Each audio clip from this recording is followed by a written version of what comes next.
Sure, my name is Tim Wray.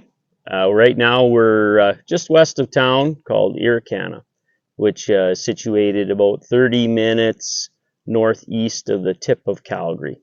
So we're Rocky Mountains are to the west of us, and the flat prairies are to the east, and we're right here in Irricana. Awesome.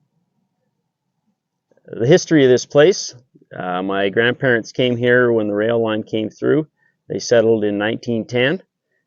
This was at the time to be irrigated, but irrigation didn't work so well because it brought salts. With the technology at the time, it brought salts up to the surface, which was ruining the soil.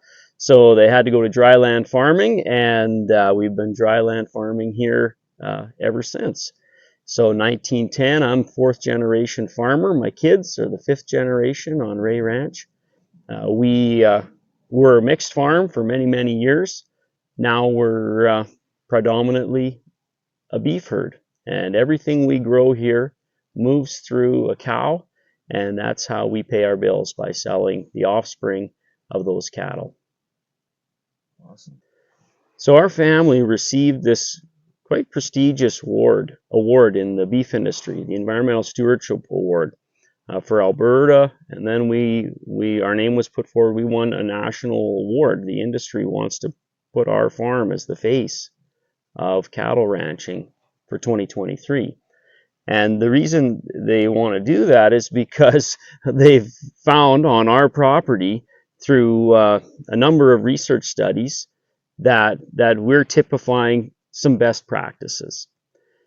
And those best practices are resulting in healthier soils and more carbon in the soil. So it's photosynthesis is pulling carbon out of the atmosphere and exchanging that in the form of juicy sugars for minerals in the soil.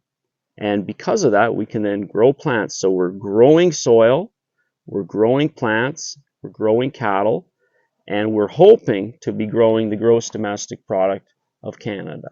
So everybody wins. But how we got here was because 20 years ago, my uncle was managing this mixed farm, and he realized our farm isn't big enough to afford the next combine. So he made the decision with his wife Linda to basically sell the grain farming equipment and focus solely on cattle. And in order to make that pay, he had to seed grain land to pasture, tighten up the groups of cattle, and march them across the landscape just as the bison marched across the Great Plains. We would just become a microcosm of how this landscape was managed for 10,000 years prior to my great-grandfather coming across on the train. So he was doing that to keep the farm viable, and he was motivated by personal affinity to cattle and economic interest, because he figured it could pay with low inputs. 10, 15 years into that, we had some research studies come on the farm, and they realized that these practices were actually improving the soil.